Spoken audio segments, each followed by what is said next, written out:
Hi, my name is Alex Palecek. My nickname is Sasha, and I will be presenting on software tools for writing projects today. I have a set of keynote slides that I'm going to be using during the presentation, and I'll be reading from a script from time to time, so if you hear paper rustling, that's probably why. And I'm also going to be showing you some specific software tools for and all that I think can be really helpful in approaching writing projects and for a variety of tasks. I have about 5 tasks that I'll tell you about that I think are important to think about when you're choosing software that you might use in your writing process. And there's something about writers. There are kind of 2 classes of writers. There are planners who like to plan everything in advance and sort of make an outline and then fill it in with detail and know in advance what the map is and then sort of discover the writing territory. And those people are called planners as a class. And the other class of people, and it's called pantsers because they like to fly by the seat of their pants. They just want to get in there and write some stuff down and then later on find out if there's any kind of linear format or hierarchy that emerges from just getting in there and getting started. And whether you're a planner or a pantser, hopefully these software tools will have something to offer to you. A little bit about me before we get started. My interest in software tools for writing stems from a couple of sources. Last year, I was a writing fellow at the CIIS Center for Writing and Scholarship. That's at the California Institute of Integral Studies. And so part of the fellowship program was training in academic writing, and then actually helping students one-on-one with their study skills and with the specific demands of academic writing. So we would meet in session, and there was also sort of a workshop format that we would do. We would invite multiple people to come and learn about writing and write together. And for that project, I actually researched, designed, and developed a mindful writing curriculum. So trying to integrate mindfulness practice and skills on one hand with the writing process on the other and seeing how these 2 things can support each other. So that was part of what I did during the fellowship year. And I also have a background in actually being a writing or a computer consultant. Since I was about 13, I've spent time working with people one-on-one and in groups, helping them to use computers. So rather than letting computers use you, we should find ways that you can use computers and that it should be as easy and straightforward and as pleasurable as possible. So those are the 2 kind of background pieces I bring to the writing and software side of things. And in terms of my own research as a doctoral student in East-West psychology at CIIS, I'm going to be writing a dissertation that looks at mindfulness and psychotherapy and bipolar disorder. One of my research goals is to come up with a new sort of psychotherapy approach integrating contemplative psychotherapy and mindfulness practice, as well as some other things. And what I found when I was getting into it is that there's so much research and literature out there and so many ideas that I couldn't manage it all on my own, just thinking about it. There's just way too much information. So part of what I needed to do was find out ways to store that information and then find ways to transfer it into a written format. And so I ended up doing a lot of research into specific software tools to do that. And so the core of what I'm presenting is kind of 4 important software packages that I use to manage my dissertation writing process. That is the basic intro for how I got here and what I'm hoping to offer to you. And I also want to say that even if you're not an academic writer, if you're writing for professional reasons or for creative writing reasons, I think that these tools can still be helpful to you. You don't have to be an academic. I think that they're applicable for all kinds of things. And anytime that we have a writing project the tasks that I identify, and potentially the software tools that I identify could be useful to you. And even if these specific tools aren't the ones that you end up choosing, hopefully this webinar will inspire you to find tools that really do work for you so that you can design your own workflow for you. Okay. And then there is a Q&A feature in the Google Hangouts app for people who are viewing live. I won't be able to actually have time for the questions until the end. So feel free to ask questions as we go along.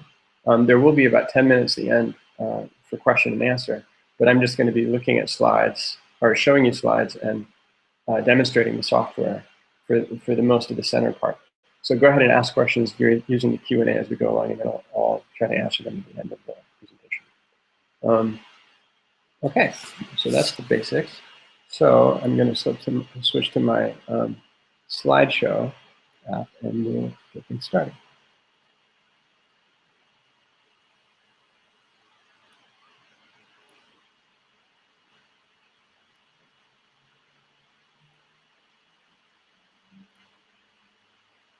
Okay, I already said a little bit about this presentation, software tools for writing projects. And I'm Alex Palecek, my nickname is Sasha, and if you want to, you can reach me at sasha@alexpalecek.com. Why writing software? Well, one good reason to use writing software is to stay organized.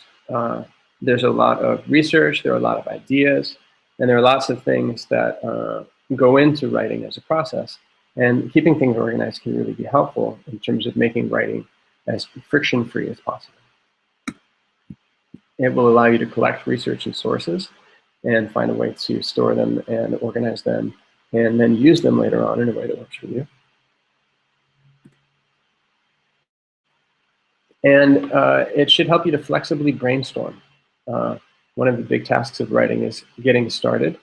And then once you've gotten started, finding ways to move ideas around until they fit in the right way.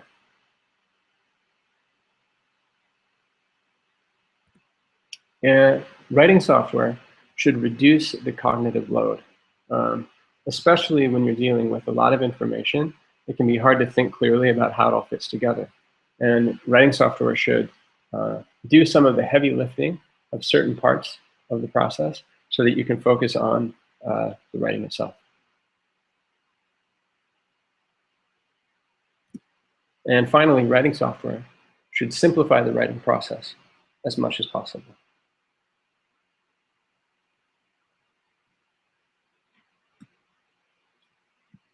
In this presentation, I've identified 5 kinds of tasks that are necessary and that software can help with.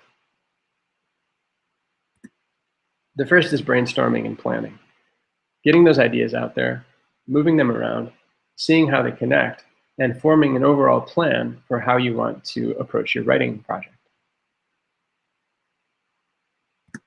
The second task is outlining, which is a way of taking information and putting it in a hierarchical format so that you can see how different parts relate to each other in a linear way, and if there's an order, and if there is a sort of a tree-like structure, and outlines can help with that.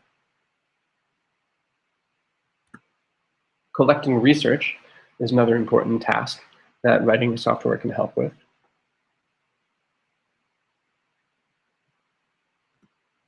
Composing and managing writing projects. There are software tools that can help you with all the different tasks of actually writing and then managing the project.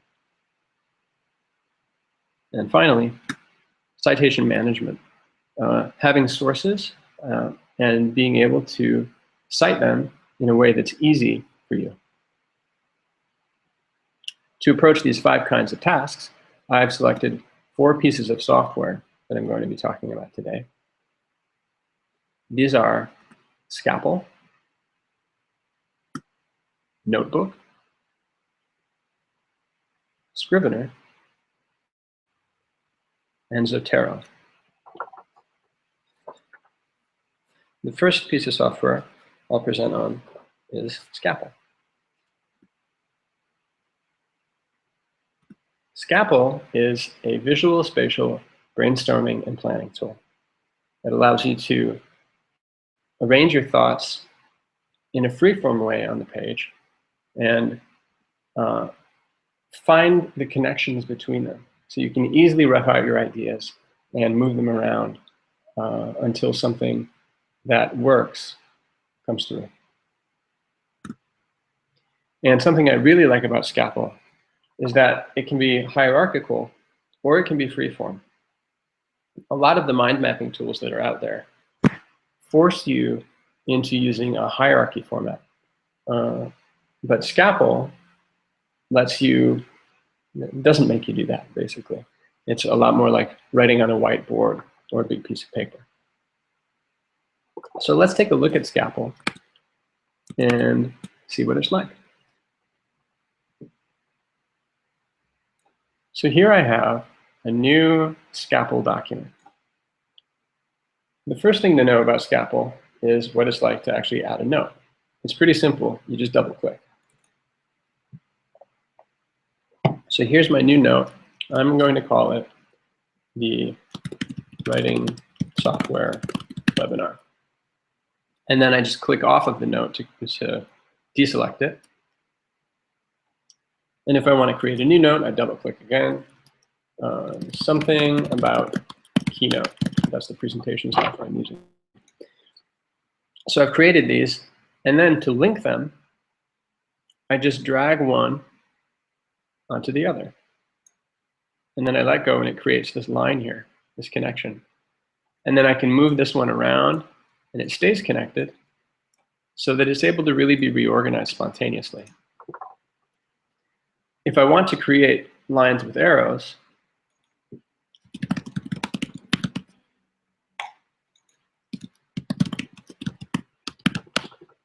what I do is I drag and hold down a modifier key. On Mac, I hold down Option, and I let go, and then there's an arrowhead. If I wanted to do it the other way, I would grab the other one and start with that. And if I want to create a double-headed arrow, I then grab the other item, hold down the modifier key, and then do that. So there we've got something like that. It's easy to move the font size up and down using Command+. You can style text and make it bold or underline it. And you can also change some of the color options on the page. You can add what are called background shapes, which are basically like boxes that contain other shapes. And you can also scroll in and out on the screen. Here I'm going to do it by using my touchpad with a pinch or a reverse pinch. And you'll see that here it scales up quite a bit. You can also use the zoom slider to zoom in very close. And something I really like about Scapple is that it has a pretty big diagram space. This is the maximal zoom out. And if you check out the zoom in, you'll see that it's pretty easy to move in and out and to make a big map with lots of connections. You can also drag images into your Scapple map. Here I've got one with this gentleman and some cats that I'll drag in.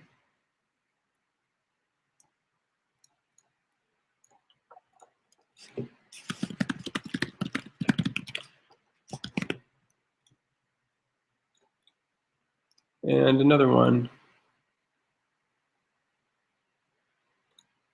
with this adorable kitten.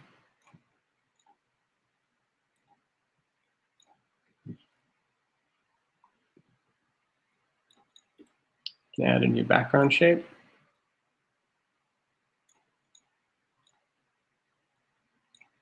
Drag it around it.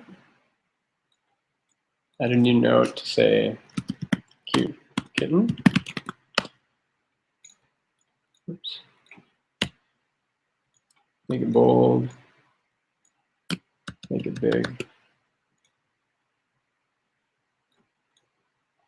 And it's so easy to connect these different items that I use Scapple as the beginning point for lots of my writing projects. I actually used it to plan this webinar. And here's the first map that I made to talk about it. So you'll see it's possible to get a lot of information out or down on the page. And I built this up over time. So I started with an idea of some of the kind of main points I wanted to cover, which ended up being maybe these titles here that I inserted, and then I delineated the topic with these background shapes. Here, I created a link list that, if you want, you can go to my website later and read and link to some of these software products.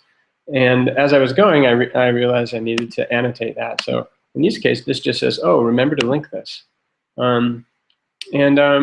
It's basically just a really easy way, especially for people who are visual thinkers like me, to rapidly move from a free-form brainstorming place to something where you can really assemble some more structure and make things more workable. So for me, Scapple has been a really powerful tool, and I really encourage you to check it out. It's available for Mac and Windows, and I think it's about $15 or $20, and it's pretty cool.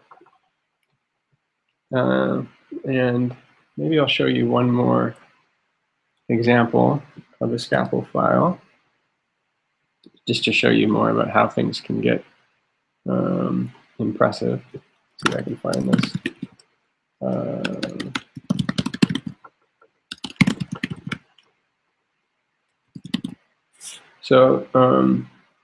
I was researching contemplative writing, and I came up with this map that connects all of these different articles. It was a way for me to organize my thinking about these different articles: theories of mindfulness, theories of writing, and theories of learning and pedagogy.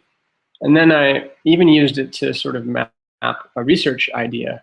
So I wanted to design a class and also have it be based on research, and then have a research method where I would deliver the class and then have a research outcome. And this talked about sort of the outcomes. So it's a really flexible thing. You can use it in all kinds of ways. And yeah, I really encourage you to give it a shot. Okay, so that's Scapple. Now I'm going to switch back to Keynote for some more slides.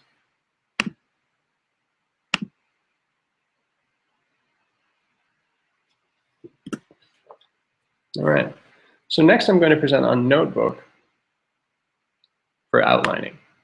There will be a Notebook segment for the next part too, but here I'm going to be focusing on the hierarchy creation aspect of Notebook. So basically, outlining allows you to organize information hierarchically. And then once you've done that, and you've got it into sort of points and subpoints and sub-subpoints, you can easily show or hide the information. And that's helpful if you're planning, for example, a long research paper or a long book or a long and involved process, a project with lots of to-do points and sub-to-do points. What's nice is that you can show or hide even most of a document if you want to focus just on one little piece, because otherwise it's overwhelming and there's too much information. And another thing that outlining software is great for is clarifying the structure of information. So you've got a lot of information there, and by putting it into different chunks, that allows for the structure to come through. So let's take a look at Notebook as an outlining tool. So this is a basic Notebook page. Let me show you what a new one looks like, just so you know. It just kind of pops up like that. And you can make it be lined and change the font and all of that stuff. In this particular notebook, you'll see there's the contents pane over here, and it shows what all the contents are. It mirrors this view here. And here you'll see is the hiding, the showing and hiding thing, if you press this little triangle, it'll reveal or conceal the context. And I've set up a writing webinar demo here, this example page. So I'll click on that so we can go through. And here there are already a couple of example items. I'll just delete these so I can show you how easy it is. Basically, to create a new item, you just hit return. So this is my new item. And to create another new item 2. All right, so now I have 2 items. I hit return again. And if I want to create the hierarchy I'm talking about, I just hit tab.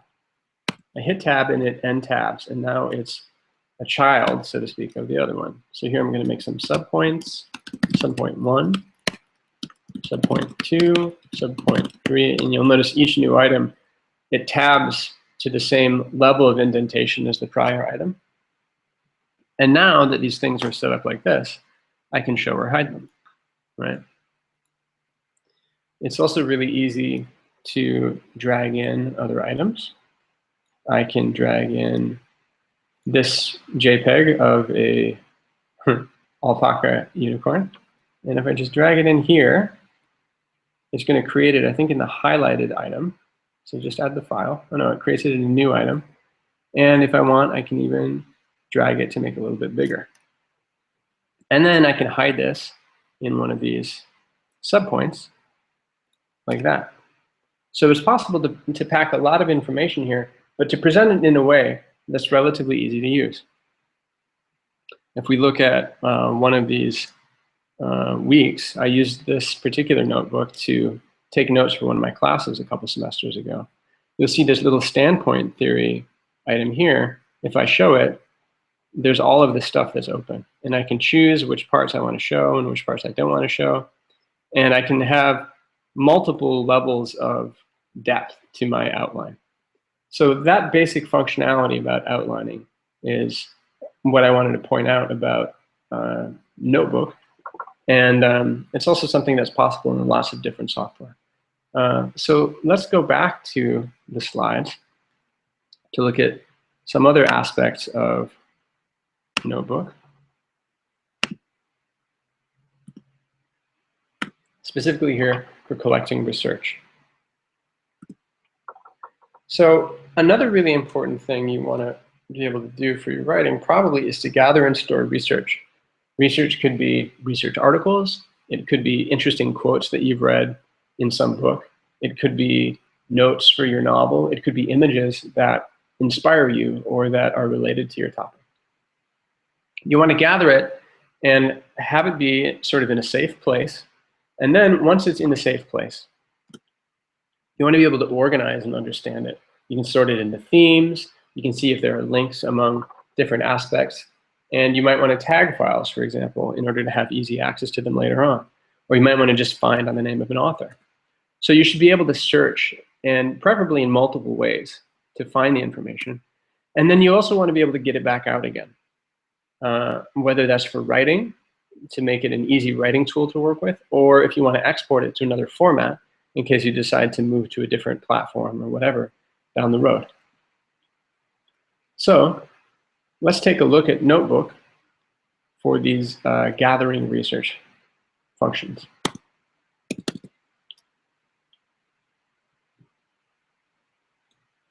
And for this part, I'd like to show you my total bibliography. This is a place where I keep notes on all of the articles that I read for my dissertation. So I read them, and as I'm going, I might have some opinions about it, or I might want to write a synopsis, or I might include annotations. Here, this is an article on narrative research. I have the citation information here, so it's easy for me to know where it's coming from. I have a link to the PDF on my hard drive. And then I have the page numbers and some quotes that I thought I might end up using later on in a paper that I'd write. Here's an example of an article on bipolar disorder where I have a lot of annotations that I highlighted in the PDF. And then I was able to just take those highlights and paste them right in to my notebook. So I have everything alphabetized by the last name of the author, and so it's easy to find all that stuff, basically. There is a multi-dex feature that's really cool, where Circus Ponies Notebook automatically creates different indices or a different index for these different reasons. So it can create it for keywords, it can create it for text. If I want to say, oh, how many mentions are there of the word above? There are 32 in all of the text that's in this notebook. And it can also do it for things like keywords.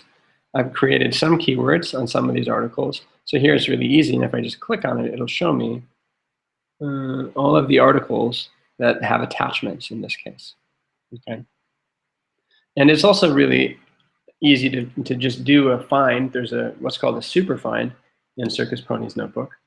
And here it's already populated with mindfulness because that was my last search. Why don't we go ahead and do that? And then it's going to bring me to this Superfind results window. It found 106 articles in the whole notebook, and it reports each instance of the word mindfulness in context. It shows me the words that are around it. And then it lists additional results on following pages. And if I want to go to that, and it shows me what article it's in, I can just click here, and it jumps to it right in context. And then if I want to go back to the search results, I can just hit back. So it's quite powerful. And I also want to point out that notebooks don't only have to be this sort of somewhat drab lined notebook and lots of sort of serious research stuff. It can also be a little more fun and fanciful. You can change the background color and drop in all kinds of things. You can tilt photographs and style text. And you can draw diagrams. Here's an example of a diagram that I've drawn for my Zotero workflow, which is one of the pieces of software we'll be talking about later on. Basically here, I've done some outlining, some sort of sketching, things that I might do in Scapple or in other tools. Here, this is just to show that there are some drawing tools that are also a part of Circus Ponies Notebook. Circus Ponies Notebook is the only piece of software in this lineup that is only available for Mac. If you're using Windows or Linux, there's some other good alternatives out there. OneNote is one that can work for Mac and Windows that you might want to look into. And there's also Evernote, which is popular. That's a cloud-based solution that people often use for creating these sorts of research collections. And there's more information on OneNote and Evernote and all of that stuff on my blog, on my website, with some links to things for this whole presentation. You can check that out later if you want. So let's switch back to the slides.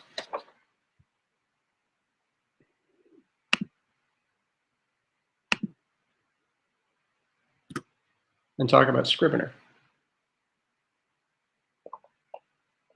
Scrivener is an integrated writing environment. It's maybe the first kind of software of its kind. It's really specialized towards writing long texts, like a novel, a thesis or dissertation, or a book. You can use it for other things too, managing blog posts and stuff like that, but it really excels for the longer project. And part of what's really nice about Scrivener is that it has lots of different tools that you can use, but it doesn't impose a writing process or a writing style. For pantsers, you can kind of just get in there and later on figure out the overall arc of the story. And for planners, you can create a pretty detailed outline and go from there, fill it in and make it all fit. So it's quite powerful. And rather than just talk about it, I'd like to show you a little bit because that might communicate a little better about it.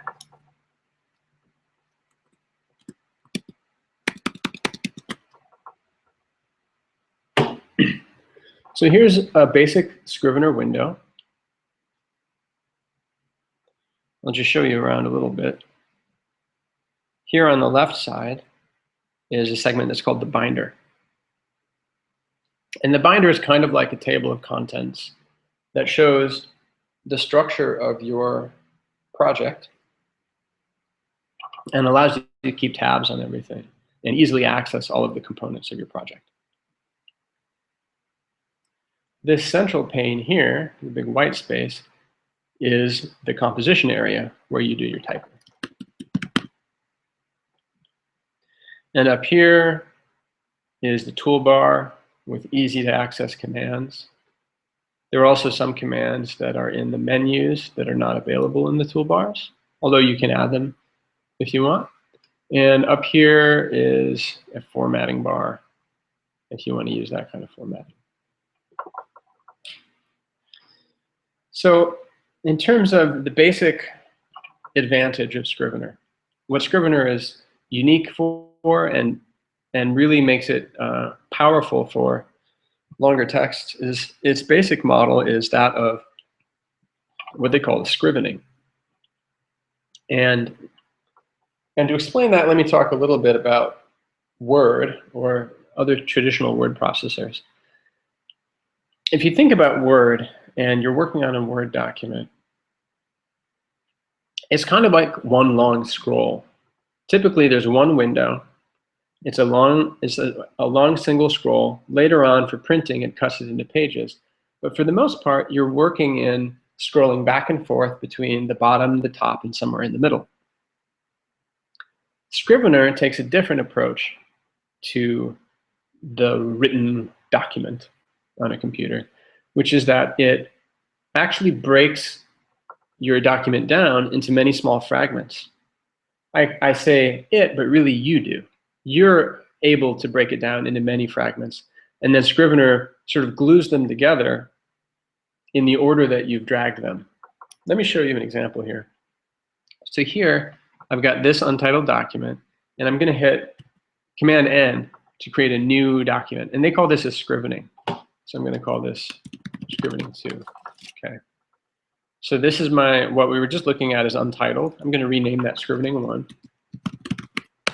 And I just double click on it to rename it. And then here, I switch back to scrivening 2. So here's typing some more for the webinar. All right, typing some more for the webinar. Now, up here in the view mode, you'll see there are 3 views. If I click on the draft here, it shows me everything that's in that sub document. Everything that's below draft is going to show me when I'm in this grouped scrivening mode. So it shows me these 2 scrivenings sort of glued together. And then if I compile for export, it's going to glue them together in the order that I want. Now, if I want to rearrange the order of these, in Word, you'd have to do something like take this, cut it, move to the top, paste it. But here, what I can do is I can just drag this one up. And they switch. You see that? And I can also type in here and edit scrivening 2, right? So I'm in this long mode, but I'm editing scrivening 2, right? So it presents this enormous flexibility. And to show you a little bit more of a developed document, let me show you the script for this particular webinar. So I used Scapple, I moved from Scapple to Scrivener to create the outline for this presentation. And I started by just creating those points that you saw in the Scapple map. These ones, and then I also had a more simplified version when this became too complicated to kind of boil it down, another Scapple map. But basically I moved from there and copied and pasted things directly into Scrivener. And then those became sort of these mini scrivenings here, these subcomponents of it, of the presentation. And then if I switch to, you can switch back and forth between the sort of single view of just the individual scrivening, because this is a scrivening as well. Or you can click on it again and it'll show you everything that's underneath it. So here it's showing us these 5 items altogether. And there are some other really powerful tools for the composition part of things. Like here, if I click on Compose, it enters me into full screen composition mode. So it removes distractions. You can also set different backgrounds, and you can format your text however you want. I've chosen this sort of very plain format because that's what I want, but not everybody likes that. You can easily zoom in, so it's easier to read all of this stuff.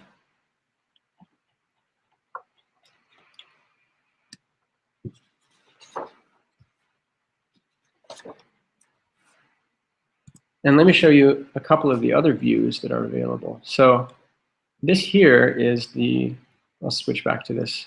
Oh, I forgot, I wanted to show you something else about the composition window. Something that's really powerful is the split screen view. So here, there's this little button right here.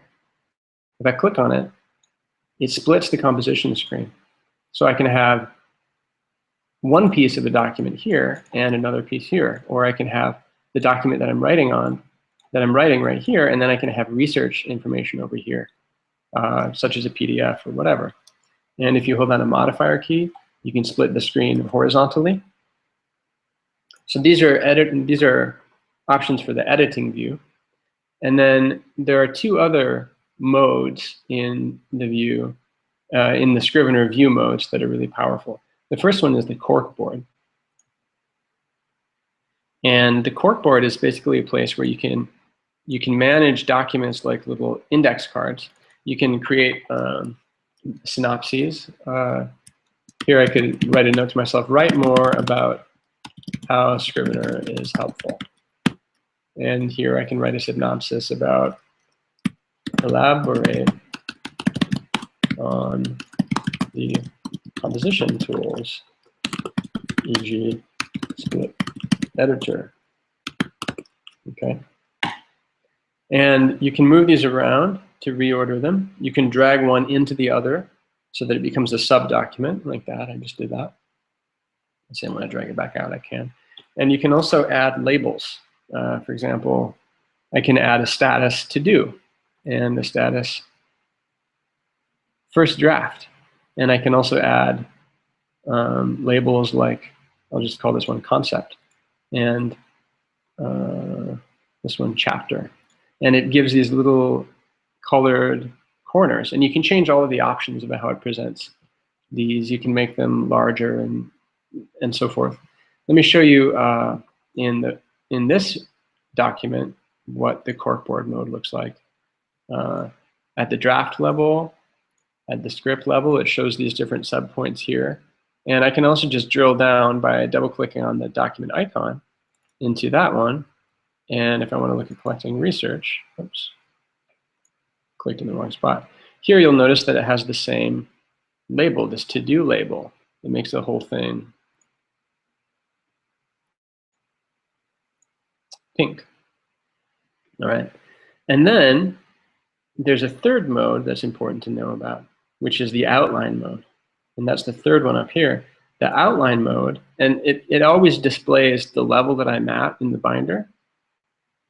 So if I click back up on the draft, and then I do this hide and reveal thing right here, it's going to show me these different levels of the document. So here, it's basically showing me, in a sense, it's replicating this, the binder, but it also allows me to add different columns and to sort by those columns. Like if I wanted to view by the synopsis, if I wanted the synopsis to be included, I could do that. I can say, oh, show me, oh, there are no synopses in this one, that's the problem. And show me the keywords and the creation date, and also the progress. You can actually create,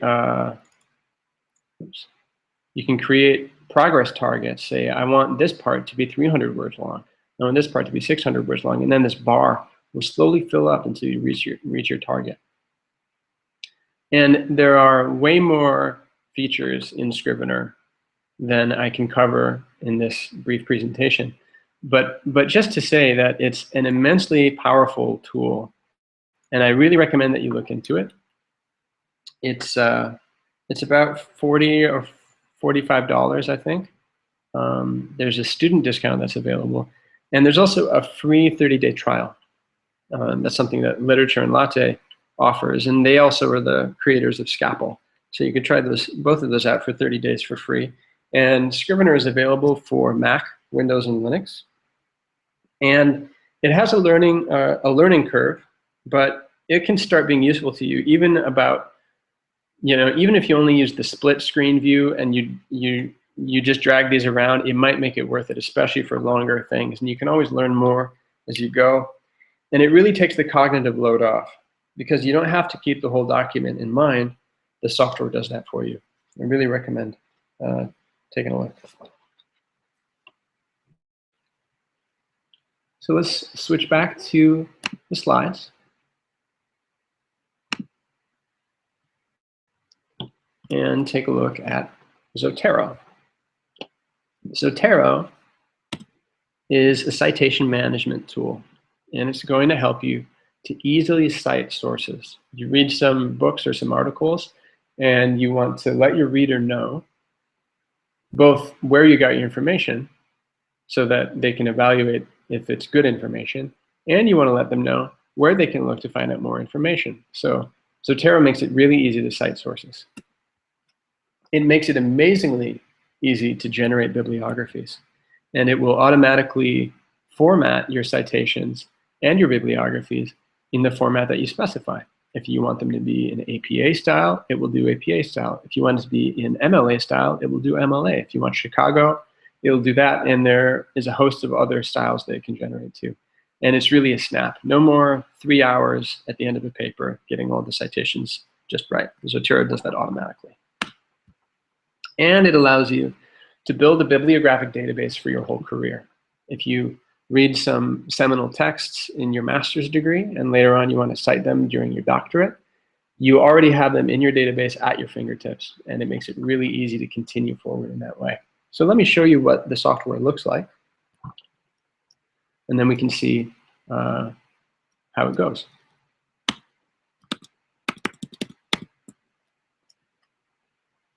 So this is the basic Zotero window. On the left is a list of folders that I've created. If you go to the top one, this is my library, and this shows you all of the articles that are already in my database. I've got, here it says 421 items. So I've already got quite a few things in here. Each of these things is sorted into one of these folders as well. And for the purposes of this demonstration, let me create a new folder. I do that by clicking on this button here, and I'll call it the Writing Software Webinar. And then it shows up right here. So this is where the citation information is going to go. And then let's take a look at this PDF that I've already found and selected for this. It's a PDF on contemplative education. And if I want to store it in my Zotero database, I just drag it in. You don't have to store your PDFs in here, but you can. So I'm just going to show you how to do that. And then let's say I want to look at it, because I want to populate the citation information. So what I'm going to do is open it up. This is just my PDF viewer. This is the article in question. And what I'm looking for is the DOI, the Digital Object Identifier, which is kind of like a PDF or an ISBN, but for academic articles. So for newer academic articles, I don't know, published since 2000 or something like that, you can usually find a DOI. So I'm just going to copy it. And then I'm going to close this view and come back to Zotero. And then I'm going to click on this little magic wand. And it says add one or more ISBNs, DOIs, or PMIDs. So I'm going to paste the DOI in there. And I hit return.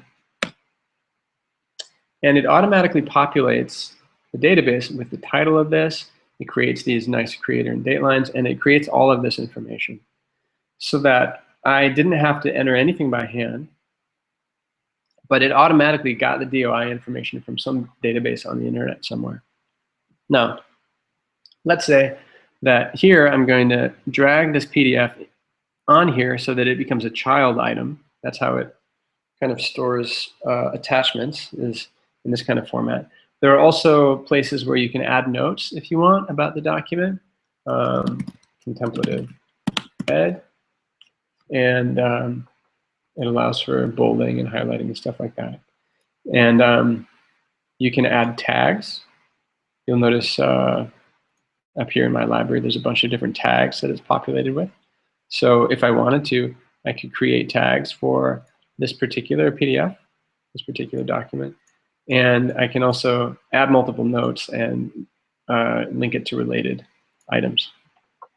All right, so that's how you get them in there. Once they're in your library, you can search for them. Like here, I'm going to search for Heart, which is the last name of the author.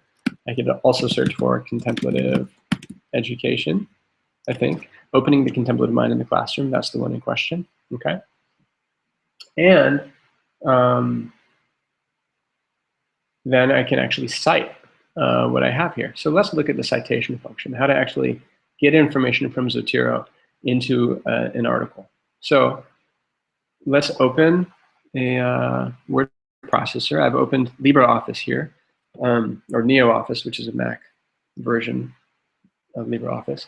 And Zotero comes with free plugins for adding, for integrating it with Word and with LibreOffice. So let's say something about contemplative education. All right, and then I want to insert that Heart citation. So what I do is I go here to this insert citation button and I click on it. And then it asks me what citation style I want to do it in. Here I'm going to say APA. There's also a way to, if you write an article in APA once and then later on you want to convert it, there's a way to do that. And I'm just going to select these default options and say, okay, I'll do it in APA. And now it gives me this red bar, and it's a hotbar that filters. So I'm going to just type Heart contemplative, and then it shows me the options. I'm like, okay, I filtered right down to that one. So I hit return, and then it puts this blue bubble in right here. And then, because this is the only article I want to cite in this particular sentence, I'm just going to hit return again, and it's going to drop it right in there, just like that. All right. So it's really easy to generate citations, and it does it in the proper formatting for APA. And I didn't have to type that or anything. And then some other articles. I just want to put some more articles in here. You know, if we wanted to be really APA appropriate, we would have the period at the end. Okay. Some other articles. So here I'm going to insert those other articles. You can do this as you write, or you can do it later on. It's up to you. Here I'm going to just grab a bunch of articles. I'm going to just put in mindful. Put in this one. I'm going to do mindful again. And put in this one. And then mindful. All right. And then let's do contemplative. That one. Okay. So now it's got this list. Notice it automatically alphabetizes them for me. And if I hit return again, it's going to drop all those citations in there just like that. All right. So now I have my citations. They're in my document. Now, how do I create my bibliography? This is the part that's really exciting. So here I'm going to type references, which is the APA style. And this is the real magic here. There's this this other button up here for insert bibliography. I click on it, and there you go. They come through, they're formatted, and it's ready to go. No more 3 hours, you know, looking at the APA style guide and making sure that it fits. So there is a caveat. For it to do that properly, you need to make sure that each entry is accurate. So you need to make sure that the database actually gave you good information. Let's see, info. So I checked it to make sure, oh yeah, that looks good, right?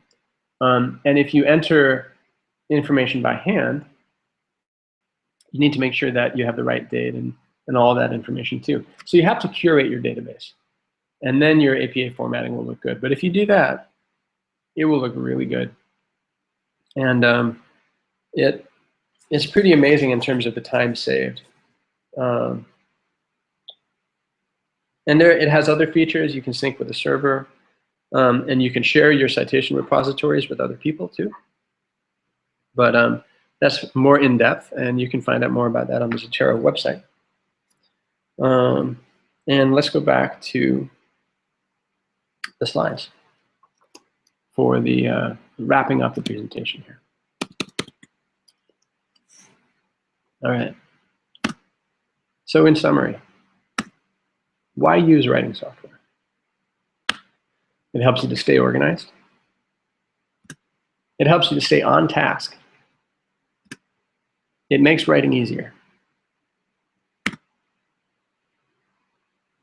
And that said, the really important thing is to use what works for you.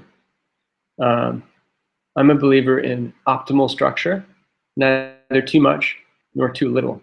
So it will probably take a while for you to tune in or dial in exactly how you want to use it. And you have to play around a little bit and find out what that is.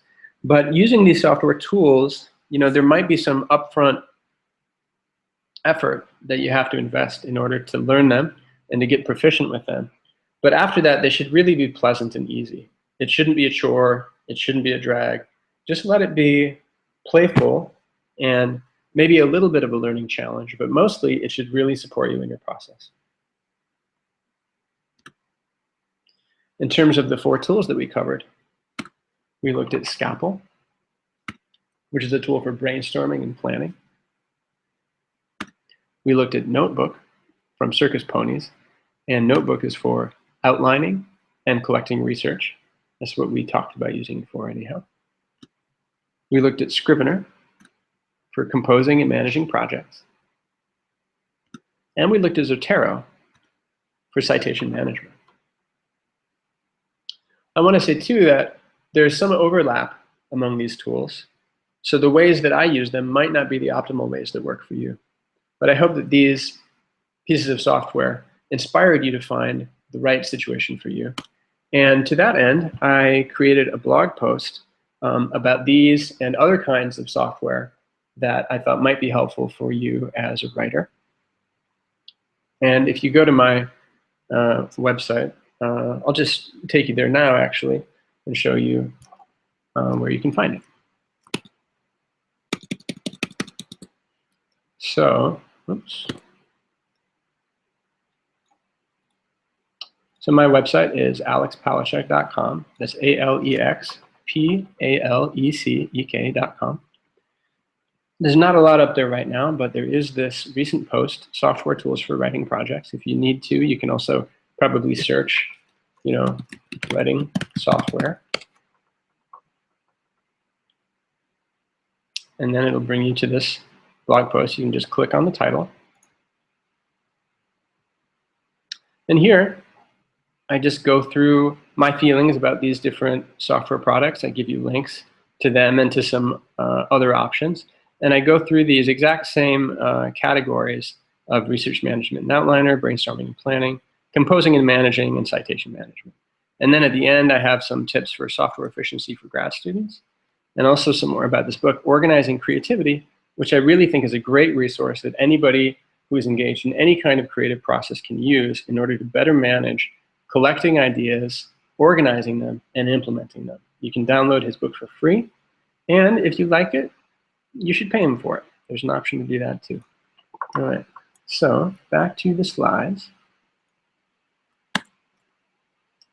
So, again, I'm Alex Palecek, aka Sasha. If this is interesting for you, I'm available for writing consultation. I'm also a psychotherapist and a researcher into mindfulness and contemplative psychotherapy for treating bipolar disorder. If this or anything else I mentioned is interesting to you, please feel free to get in touch. My email address is sasha@alexpalecek.com, and my website is www.alexpalecek.com.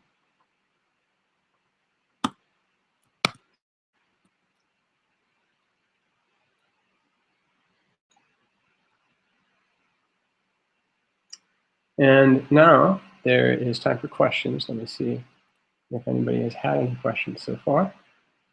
Oh, great. There are a few. Okay. So Michelle has some comments. Thanks for that, Michelle. Scapple and being a great visual organizer. Yeah, it's really amazing. I I really think it's a cool tool. And as you point out, reducing cognitive load really does make space for creative flow. If you can make it so you're not holding so much stuff up, you can kind of let the software hold it for you, and then you can hone in on what it is that you really want to do with it, both in terms of what the information wants to say and what comes up from inside of you to say about it.